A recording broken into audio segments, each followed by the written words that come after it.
আসসালামু আলাইকুম। আচ্ছা, ঈদ মানে কি? আমাদের কাছে তো ঈদ মানে শাকিব খানের সিনেমা। এবারে রোজার ঈদে কিন্তু তার ব্যতিক্রম হচ্ছে না। শাকিব ভাইয়ের প্রিন্স আসছে, পাশাপাশি আরো কিছু সিনেমা মুক্তি পাচ্ছে, যেমন সিয়ামের রাক্ষস। কিন্তু সত্যি বলতে ভাই, একজন সাধারণ সিনেপ্রেমী হিসাবে আর শাকিব খানের ভক্ত হিসাবে আমার মনে হয় রাজার জায়গায় রাজাই থাকবেন, বাকিরা শুধু লড়াইটাই দেখবেন। দেখুন, সিয়াম আহমেদ ভালো কাজ করেন। রাক্ষস সিনেমা নিয়ে তিনি হয়তো অনেক এক্সপেরিমেন্ট করেছেন, কিন্তু ঈদের বাজারটা তো অন্যরকম। এখানে দরকার মাস আপিল, দরকার সেই সুপারস্টারডম।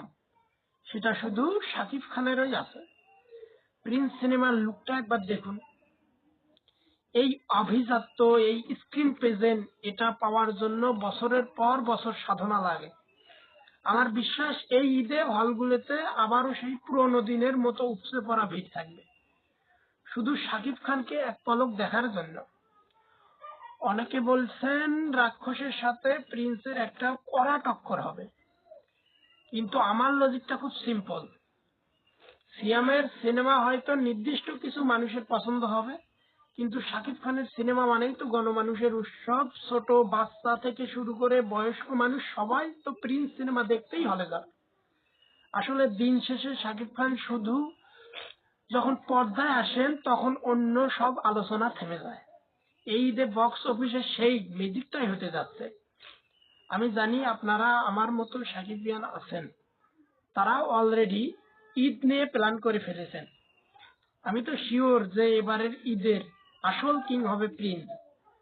সিয়াম আহমেদের জন্য শুভকামনা থাকলেও দিন শেষে বিজয়টা কিন্তু শাকিব খানেরই হবে। আপনাদের কি মনে হয়, প্রিন্স কি পারবে আগের সব রেকর্ড ভাঙিয়ে দিতে? কমেন্টে আপনাদের মতামত, গর্জন শুনতে চাই। আজকের মতো বিদায় নিচ্ছি, দেখা হবে সিনেমার মহা উৎসব। সকল সাকিবিয়ানদের কাছে পৌঁছে দিবেন, ভিডিওটি শেয়ার করবেন, আর ভিডিওটি ইউটিউবে দেখার জন্য এসকে হানিফ এন্টারটেইনমেন্ট চ্যানেলে ভিডিওটি দেখতে পারবেন।